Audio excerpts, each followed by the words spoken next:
शामिल एक आतंकी पाकिस्तानी मूल का निकला है। उसका लिंक न्यू साउथ वेल्स के अल मुराद इंस्टीट्यूट से निकला है और अब इस आतंकी के बैकग्राउंड के बारे में एक एक चीज खंगाली जा रही है। लेकिन एक बात तय है कि सिडनी में इजराइल को दहलाने की कोशिश की गई है, क्योंकि इस दौरान टारगेट पर यहूदी लोग थे जो त्योहार के दिन समंदर किनारे घूमने आए थे। रिपोर्ट देखिए।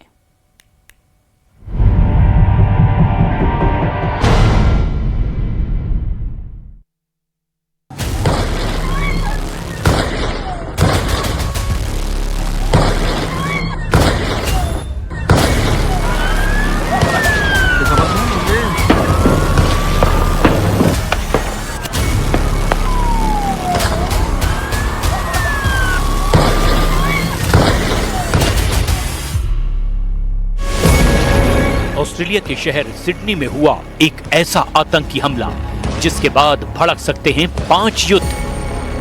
5 युद्ध भड़काने वाला हमला कहा जा रहा है सिडनी टेरर अटैक को। इस हमले ने तय कर दिया है कि इजराइल के खिलाफ युद्ध का नया बैटल ग्राउंड बनने जा रहा है ऑस्ट्रेलिया।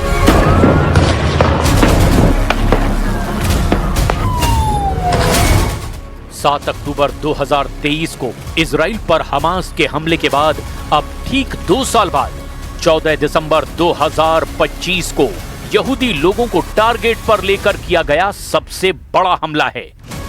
गाजा, लेबनान, यमन और ईरान पर हमले कर चुके नेतन्याहू के सामने अब एक और फ्लैश पॉइंट तैयार हो चुका है, जिसका नाम है ऑस्ट्रेलिया।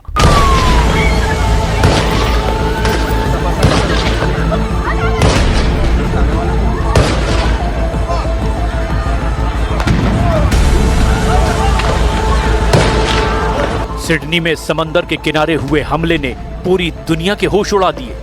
सिडनी में क्या हुआ, जरा बहुत गौर से समझिए, क्योंकि 14 दिसंबर को इस हमले के बाद कई मोर्चे बदल सकते हैं, कई मोर्चे खड़े हो सकते हैं और कई मोर्चे शुरू होने से पहले तबाह किए जाएंगे, इसकी भी पूरी गारंटी है। पूर्वी ऑस्ट्रेलिया में सिडनी में हमला होता है। 2 बंदूकधारी सिडनी के बॉन्डी बीच पर हनुक्का त्योहार मना रहे यहूदियों पर फायरिंग शुरू कर देते हैं। इस हमले में 12 लोगों की मौत की खबर शुरुआत में आई। इसमें एक हमलावर भी शामिल है। इस हमले में 29 लोग घायल हुए। पुलिस ने काउंटर अटैक किया, जिसमें दोनों हमलावरों को गोली लगी। एक की मौके पर ही मौत हो गई, जबकि दूसरे पर तब काबू पाया गया जब वो गंभीर हालत में था। As a family at a bar mitzvah for a relative, and it started at 6:30, and at about 6:40 people started screaming, telling us to run inside. So we ran into behind the kitchen and we were just hiding in a room, and there were lots of children there. Their parents weren't there because this was a kids party basically, and lots of kids crying. It was really horrible. How many shots do you think were ringing out? Oh, 50, 60. It just didn't stop for it seemed like 20 minutes. ताबड़तोड़ firing चल रही थी। दोनों आतंकी लगातार firing कर रहे थे। हमले के बहुत से वीडियो आए हैं। ये सबसे डराने वाला है जब दोनों हमलावर आतंकी इरादों के साथ गोलियां बरसा रहे थे। इनमें से एक तब गोली लगने से घायल हो चुका था, जबकि दूसरा छुप छुप कर गोली चला रहा था। उसके पास एक ऑटोमेटिक गन थी। ड्रोन से रिकॉर्ड किया गया ये वीडियो साफ साफ दिखा रहा है कि भीड़ पर गोली चलाते वक्त ये जैसे टारगेट प्रैक्टिस कर रहे थे। इनमें से हमलावर की पहचान नवीद अकरम के तौर पर हुई है। उसका ड्राइविंग लाइसेंस भी मिला है। इसी से उसके बारे में पता चल पाया। Two active shooters who were down here in Bondi. I was just around the corner. I saw people running past, and you know, initially you just think, oh, it's a beautiful day down at the beach. You sort of think that people are just having a good time, and then more people ran past and said there's a shooter, there's a mass shooting, and they're killing people. And I heard the gunshots, and you know, I mean, it's just behind me.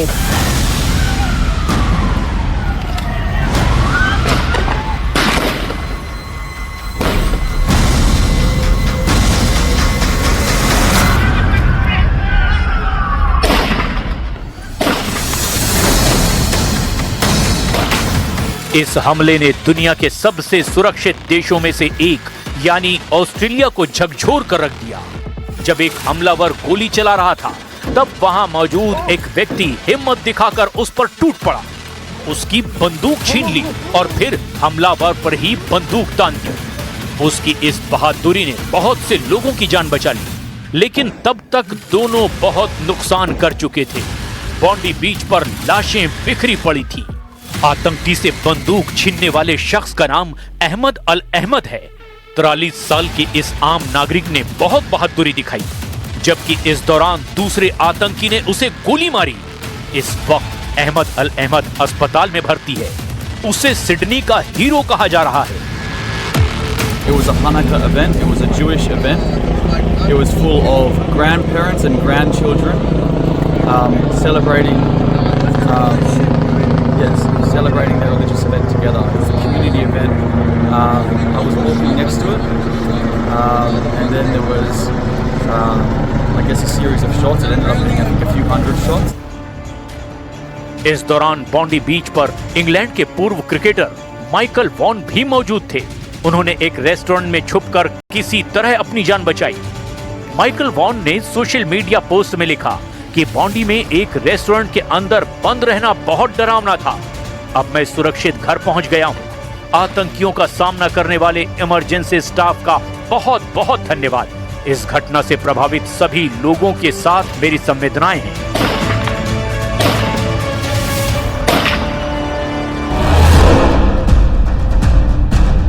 Australia के प्रधानमंत्री Anthony Albanese भी तनाव में आ गए कि आखिर सबसे सुरक्षित देशों में गिने जाने वाले ऑस्ट्रेलिया में कैसे ये आतंकी हमला अंजाम दिया गया।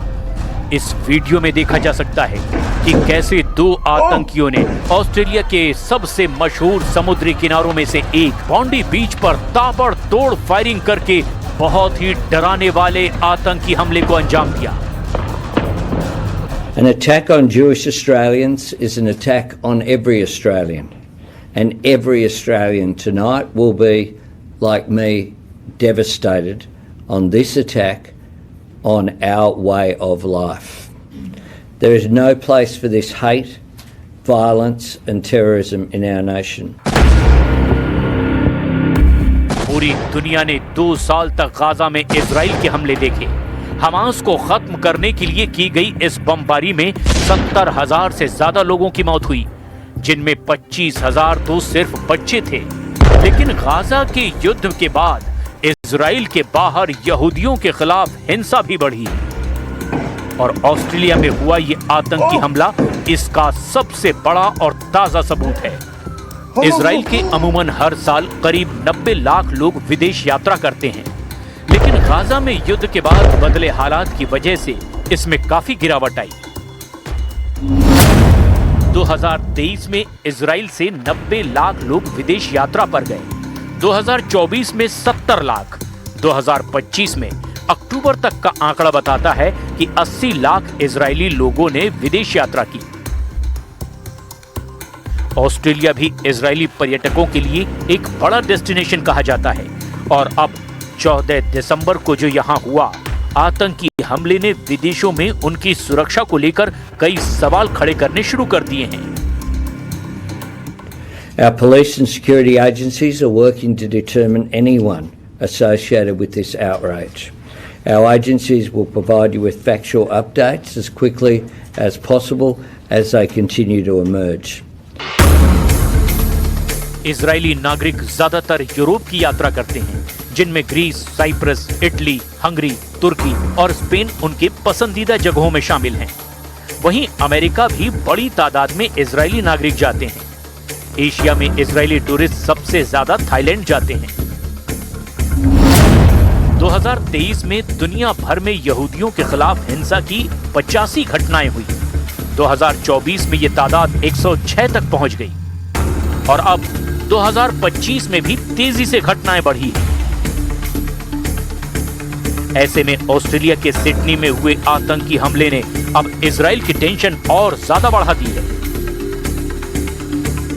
Our sisters and brothers in Sydney, Australia have been attacked by vile terrorists in a very cruel attack on Jews who went to light the first candle of Hanukkah on Bondi Beach.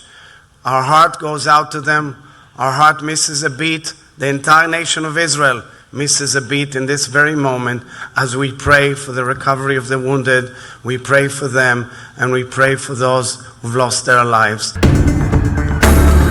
14 दिसंबर को हुए इस हमले ने बहुत से देशों के लिए खतरे की घंटी बजा दी है। ऑस्ट्रेलिया इसे रोकने में नाकाम साबित हुआ, लेकिन ऐसे ही हमले अब वहां होने का खतरा है जहां इजरायली पर्यटकों का आना जाना रहता है। कुल मिलाकर इजराइल और खासकर बेंजामिन नेतन्याहू के लिए ये एक और फ्रंट तैयार हो चुका है और इसका मुकाबला करना हमास और हिजबुल्लाह से भी ज्यादा खतरनाक साबित होगा। इसका ट्रेलर ऑस्ट्रेलिया में दिख चुका है। और यहां पर वक्त एक बहुत छोटे से ब्रेक का, जल्द लौटते हैं।